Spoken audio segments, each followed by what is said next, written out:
Salve, salve galera, salve, salve meu povo, muito bem-vindos ao canal Mais História com o professor Paulo Teles, um canal dedicado a fornecer a vocês um repertório excelente e que vai te ajudar a fazer uma melhor leitura de mundo, uma leitura política, uma leitura econômica, social, cultural, ou seja, um banho de abordagens para que você possa formular a sua própria opinião diante dos acontecimentos que ocorrem no mundo, no Brasil e, é claro, na sua região.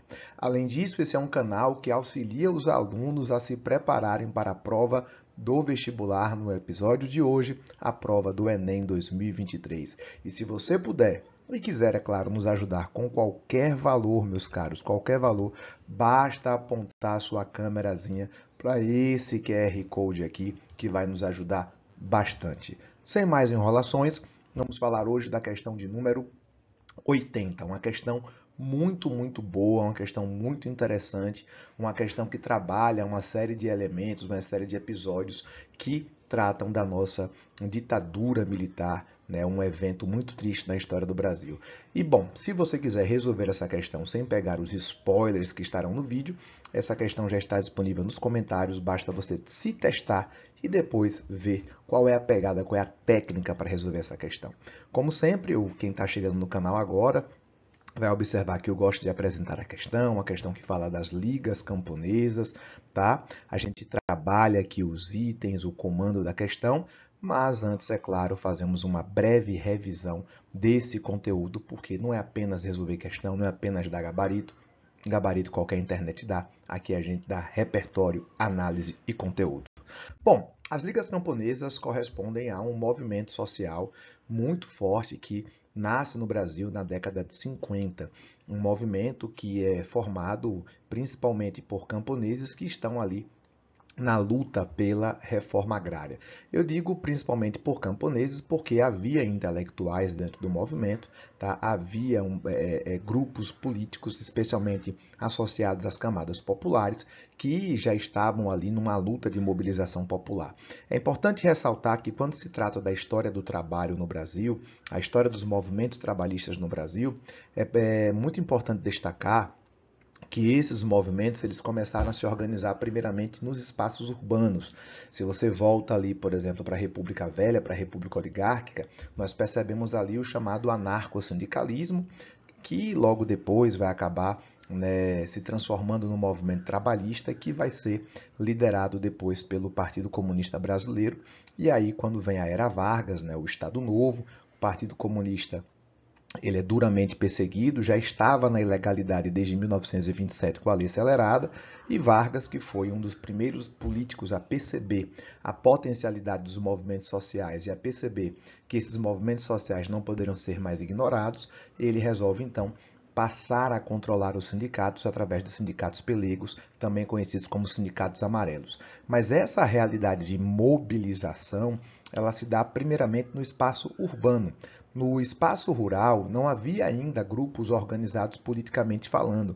Esses grupos começam a se estruturar principalmente no pós-Segunda Guerra Mundial, com as grandes marchas, com as grandes paralisações, não só no sul do Brasil, mas também no Nordeste. E é no Nordeste que vai surgir as ligas camponesas, lideradas por um cara chamado Francisco Julião, no interior de Pernambuco, cujo lema era a reforma agrária na lei ou na marra. Como nos anos 50 nós assistimos a um processo de experiência democrática, nós assistimos a um processo de grandes agitações populares, nós também percebemos que as lideranças políticas da época procuraram atender a essas demandas. E um dos grandes nomes que buscam, de algum modo, atender essas demandas, ainda que de forma bastante comedida, moderada, de forma bastante tímida, é o João Goulart. E eu digo de forma bastante tímida porque a reforma agrária prevista por ele nas reformas de base não era uma reforma agrária radical, era uma reforma agrária modesta, que tinha como intuito principal acalmar os ânimos dos movimentos sociais camponeses, a fim de evitar um processo de radicalização.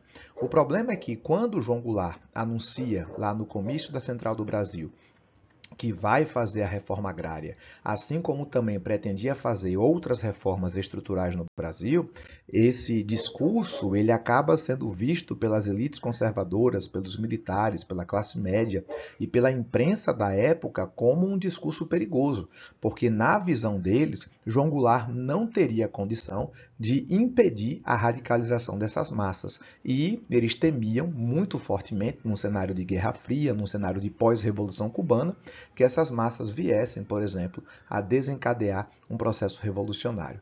Paulo, essa revolução ela era viável, ela era possível aqui no Brasil? Não de modo algum.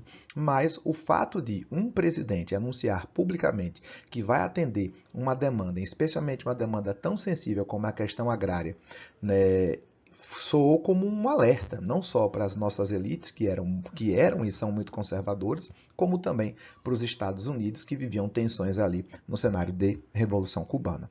Dado esse contexto, a gente agora parte para a questão. E aí, evidentemente, quem está chegando agora, eu sempre recomendo aos meus alunos o quê? Não começa pelo texto. Não adianta começar a questão pelo texto, porque você não sabe ainda o que você vai procurar. É preciso que você comece pelo comando. E o comando de toda a questão Enem, ele é marcado por uma estrutura geral. Olha como ele é marcado. Ó. Os sindicatos rurais foram tratados da forma descrita no texto, porque o governo pretendia utilizá-los para. Então vamos nessa. Ó. Ele está dizendo que os sindicatos foram tratados de alguma forma e que essa forma que eles foram tratados está descrita no texto. Isso é, meus caros, informação, tá? Ele não está abrindo discussão sobre isso. Tá? Ele está dizendo que há uma descrição de como os sindicatos foram tratados no texto. E depois ele fala, porque o governo pretendia utilizá-los para. Então, qual é a pergunta central aqui? Para que os governos pretendem utilizar os sindicatos? Qual é o objetivo do governo na utilização do sindicato? O aluno que já está escaldado a respeito da história do Brasil, sabe que tanto na era Vargas como na ditadura militar, os sindicatos foram utilizados como mecanismos para controlar a classe trabalhadora. Né? Lá na era Vargas, os sindicatos pelegos. Isso não vai mudar na ditadura militar. Por quê? Porque não dá para você simplesmente fechar o sindicato. Não dá para você prender 50, 60, 80 mil pessoas. É preciso que você os controle. E esses mecanismos de controle se dão a partir do controle sobre a atividade sindical, assim também como a concessão de algumas leis. E um bom exemplo disso é que na ditadura militar, já em 67, nós temos a aprovação das primeiras leis trabalhistas para os trabalhadores rurais, coisa que não tinha acontecido na era Vargas. Tá, Paulo, e por que Vargas não aprovou leis trabalhistas para trabalhadores rurais e aprovou só para trabalhadores urbanos? Porque quem estava organizado, mobilizado e pressionando o governo durante a era Vargas eram os trabalhadores urbanos. Agora, nesse contexto, quem está fazendo isso são os trabalhadores rurais. E por isso o governo vai precisar tentar acalmar os ânimos e fazer algumas concessões. Vamos para o texto. O golpe militar de 64 foi implacável no combate ao que restava das ligas camponesas, generalizadas na década anterior. No entanto, em relação aos sindicatos, sua atitude foi ambígua. Por meio de acordo com os Estados Unidos, foram concebidos centros sindicais e cursos de liderança com base em princípios conservadores e ministrados por membros da Igreja Católica. Claro, né, a gente sabe que a população brasileira é uma população majoritariamente conservadora e principalmente a população rural. E utilizar aqui a Igreja Católica é uma estratégia bem interessante para manter o controle dessas massas, não só através de elementos religiosos, mas também através de uma pauta política. Então, os sindicatos foram utilizados para quê? Opção A, controlar as tensões políticas. Sim, perceba que já está aqui, ó, na cara a resposta. Tá? Letra B, limitar a legislação trabalhista. Errado, além de ser um erro de extrapolação, porque nada sobre legislação trabalhista é mencionado no texto, é também uma contradição, porque a legislação trabalhista para os trabalhadores rurais começa a ser criada exatamente nesse momento. Divulgar o programa populista, não tem nada a ver, isso aqui é erro de extrapolação. Regularizar a propriedade da terra, também não é nada a ver, extrapolação, até porque a lei que regulariza a propriedade da terra é a Lei de Terras de 1850, lá do Segundo Reinado. Estimular a oferta de mão de obra, também não tem nada a ver.